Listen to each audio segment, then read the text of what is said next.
नमस्कार, मी पंजाब डक. आज आहे 21 जानेवारी 2026. मी म्हटलं होतं ना 22 तारखेपासून राज्यात थोडं ढगाळ वातावरण सुरुवात होणार आहे. 21 जानेवारी आज देखील राज्यात दुपारनंतर बऱ्याच ठिकाणी ढगाळ वातावरण राहणार आहे, म्हणून हा अंदाज लक्षात घ्यायचा.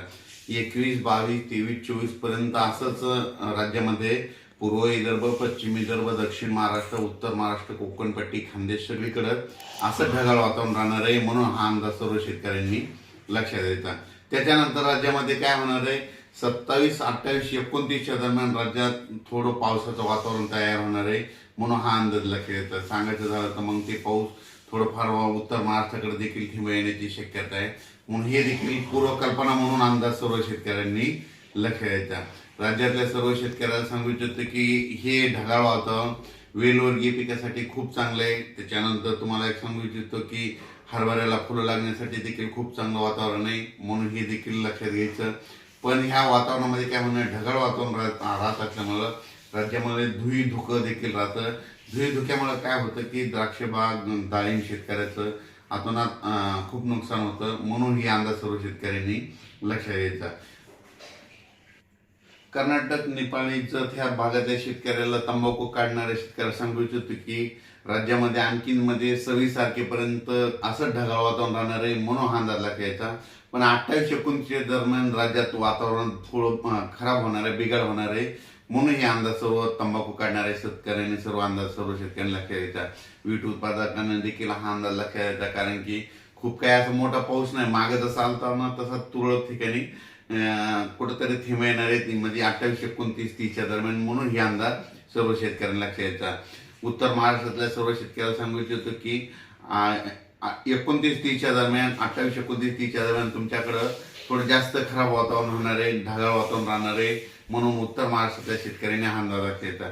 मग हे वातावरण कशामुळे खराब होणार आहे त्याचा एक तुम्हाला कल्पना देतो. काय झालं की वेस्टर्न डिस्टर्ब WD काय झालं, गुजरात, राजस्थान, पंजाब, हरियाणा, मध्य प्रदेश, उत्तर प्रदेश, तिकडे काय होणार आहे आता ह्यामध्ये 26 ते 30 दरम्यान, म्हणजे जानेवारीच्या शेवटच्या आठवड्यात त्या 5-6 राज्यामध्ये काही ठिकाणी बर्फवारी होईल, कुठं गारपीट देखील होईल, कुठं मध्य प्रदेशमध्ये राजस्थान, हरियाणा, पंजाब, उत्तर प्रदेश तिकडे गारपीट होईल. पण त्याचा असर काय होणार आहे महाराष्ट्राला, मग ढगाळ वातावरण राहील आणि तुरळक ठिकाणी मग क्वचित भागामध्ये कुठंतरी थिंब पडतील, म्हणून हा अंदाज सर्व शेतकऱ्यांनी पूर्वकल्पना म्हणून लक्षात घ्यायचा.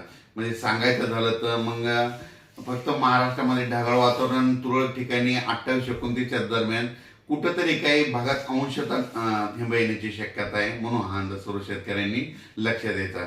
खूप काही असा सर्वदूर मोठा पाऊस नाही, फक्त मागे जशी परिस्थिती झाली होती तशीच परिस्थिती आता राहणार आहे, म्हणून हा अंदाज सर्व शेतकऱ्यांनी लक्षात घ्यावा.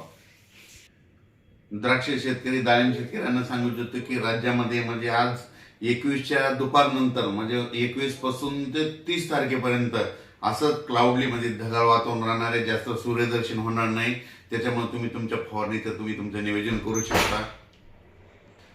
राज्यातल्या सर्व शेतकऱ्याला सांगू इच्छितो आज देखील उत्तर महाराष्ट्राकडे ढगाळ वातावरण राहणार आहे, पण ते ढगाळ वातावरण काय होईल, दुपारी 3-4च्या नंतर महाराष्ट्रात बऱ्याच भागात सगळीकडे असं ढगाळ वातावरण दिसेल. हे असं ढगाळ वातावरण हे जानेवारीच्या शेवटच्या आठवडाभर राहणार आहे, म्हणून हा अंदाज लक्षात घ्यायचा.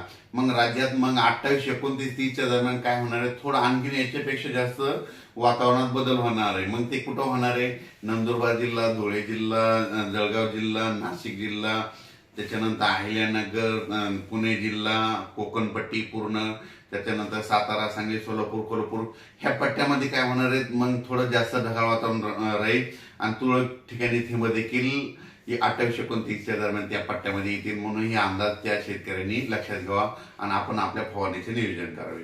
धन्यवाद.